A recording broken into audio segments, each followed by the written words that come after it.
Alors bonjour et bienvenue dans cet nouvel épisode, c'est Nicolas de la chaîne Mister Dividende. Alors j'espère que vous allez tous bien. Aujourd'hui on va parler d'NVIDIA qui a décidé donc de fractionner son titre pour tout simplement booster son prix.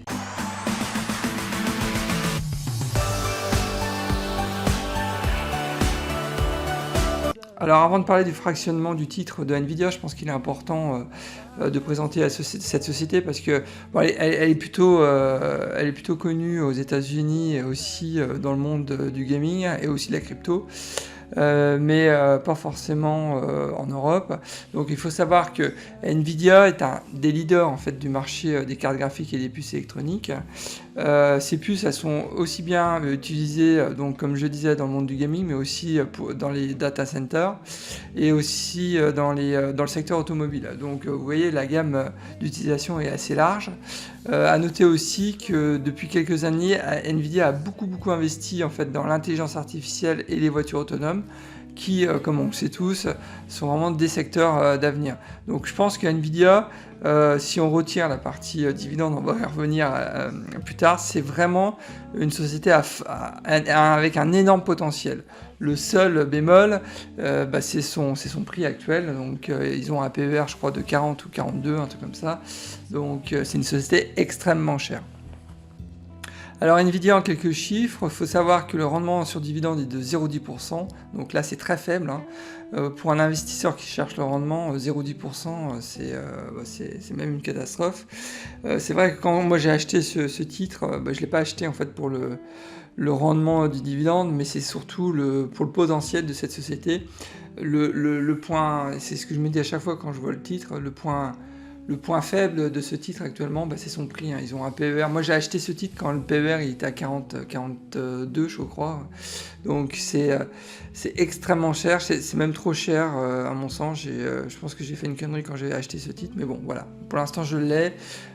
Donc, il y aura peut-être un arbitrage qui sera fait dans les mois à venir. On verra pour m'en séparer. Je sais pas. Bon. Mais en tous les cas, c'est clair que un rendement de 0,10%, c'est beaucoup trop faible. Le prix, donc actuellement, se négocie autour de 641 $, donc c'est énorme. Et donc on parle quand même d'une capitalisation boursière de 386 milliards de dollars. Alors au niveau de la croissance du dividende, il faut savoir que ça fait 8 ans en fait qu'ils versent un dividende sans aucune interruption. Par contre, ils ne sont pas constants en fait dans la distribution du dividende et c'est là qui c'est vrai que c'est ennuyeux pour un investisseur qui cherche le rendement parce que ça fait déjà depuis, je crois, 7 ou 8 trimestres que le dividende reste le même, donc il n'a pas bougé. Bon, c'est un peu ennuyeux. Par contre, si on prend un peu de recul, on s'aperçoit que sur les 5 dernières années, le rendement du dividende, il a quand même augmenté de 10% par an. Donc ça veut dire que, vous le voyez, donc il y a des pics des fois d'augmentation entre 2013 et 2014. Ensuite, ça se tasse un peu, puis ça repart ensuite. Et puis là, de nouveau, depuis 1 an et demi, plus rien ne bouge. Donc voilà. Alors c'est vrai que moi, vous le savez, j'ai plutôt l'habitude d'avoir une croissance, en tout cas sur ce portefeuille, une croissance de dividendes régulière et constante. Là, c'est vrai que la gestion du dividende et de sa croissance pour Nvidia, c'est clair que c'est pas la priorité numéro 1, ça on le voit. Donc voilà, bon, il faut le prendre en compte en tout cas quand vous investissez sur cette boîte. Alors au niveau du coupon, c'est un coupon assez classique, un trimestriel en mois 3. Donc le dividende est distribué au mois de mars, au mois de juin, septembre et décembre. Actuellement, donc le dividende annuel est de 0,64 centimes de dollars par action. Donc voilà, le prochain dividende sera distribué au mois de juin, mais par contre ça n'a pas encore été annoncé. Donc voilà.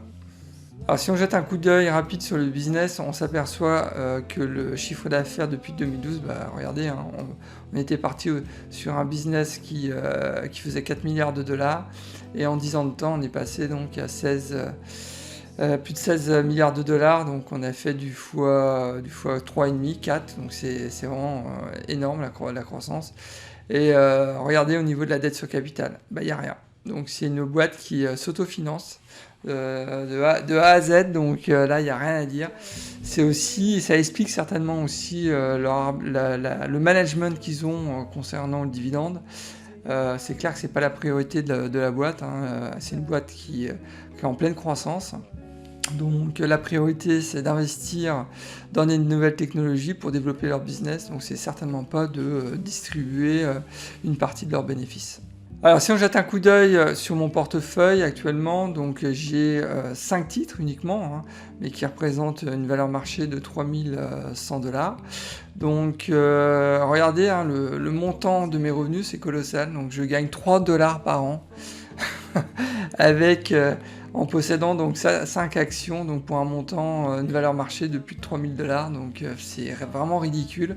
Ça représente 0,1% de mes revenus sur dividende, donc dans mon portefeuille. Donc bon, là c'est vrai que une fois de plus, hein, si vous investissez sur Nvidia, c'est certainement pas pour le rendement du dividende, c'est très clairement pour le potentiel que Nvidia peut devenir dans les années à venir.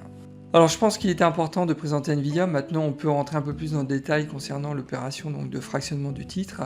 En fait c'est tout simple, hein. Il y a quelques dates à retenir.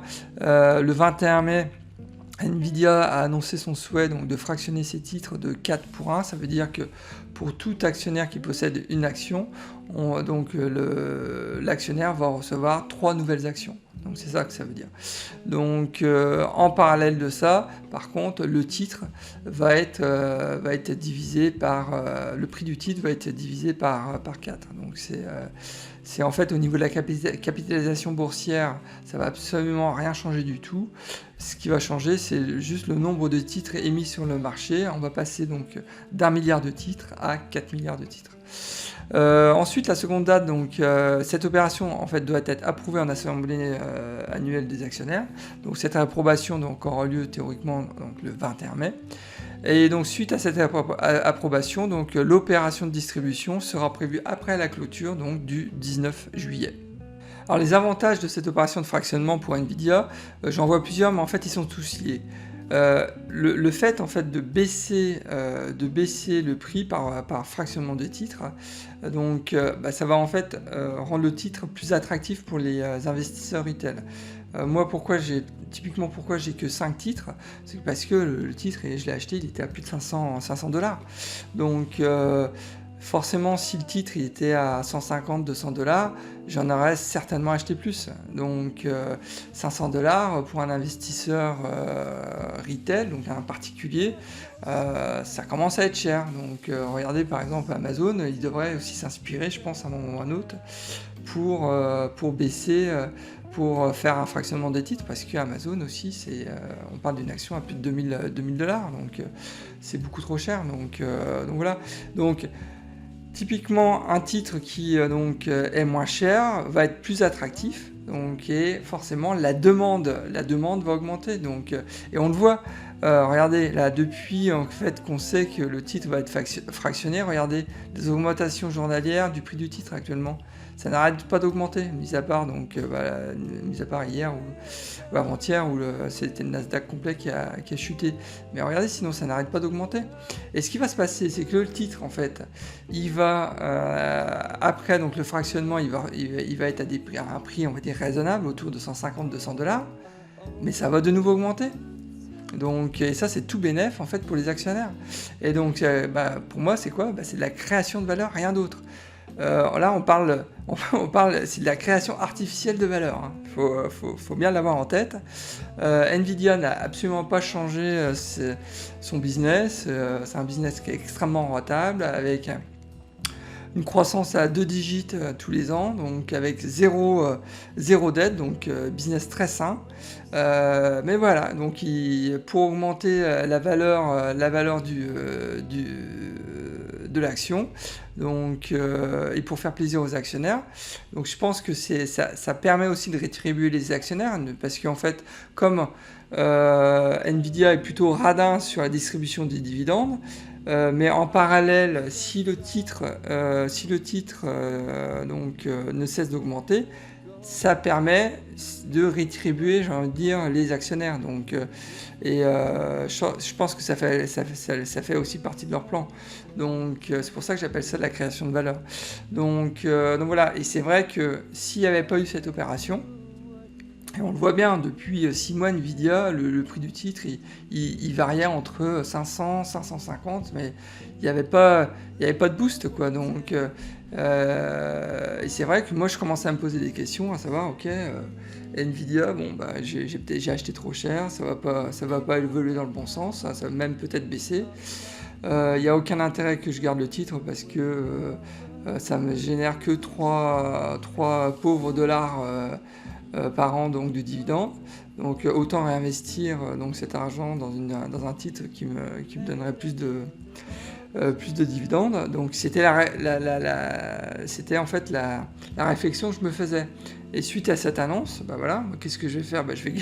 Je vais garder le titre encore pendant un an, attendre que le titre il va descendre à 200 $, admettons, il va augmenter de nouveau à 200, 250, 300 $.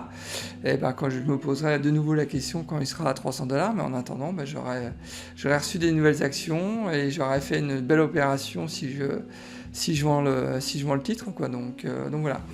Écoutez, on arrive à la fin de cet épisode, j'espère qu'il vous a plu. N'hésitez pas à le liker, à vous inscrire aussi à ma chaîne YouTube si ce n'est pas déjà fait. Je suis aussi présent sur Spotify, hein. Il y a donc un podcast donc, sur Mister Dividende, donc vous pouvez facilement me trouver. Donc voilà. Alors une nouvelle fois, hein, on parle de création de valeur dans cette vidéo, c'est vraiment purement artificiel, hein. C'est comme avec AT&T, donc j'avais fait une vidéo il y a 2 semaines de ça. C'est à peu près le même genre d'opération où on crée de la valeur. C'est tout bénef en fait pour les actionnaires. À chaque fois, ce type d'opération, c'est génial parce que vous faites rien, on vous donne des titres en plus, vous attendez quelques mois que le titre augmente. Donc voilà. Merci Nvidia, merci AT&T. Hein, il faut renouveler dès que possible ce type d'opération. Bon allez, écoutez, j'en ai déjà assez dit, donc je vous souhaite une bonne fin de journée et je vous dis à la prochaine et surtout bon trade. Au revoir.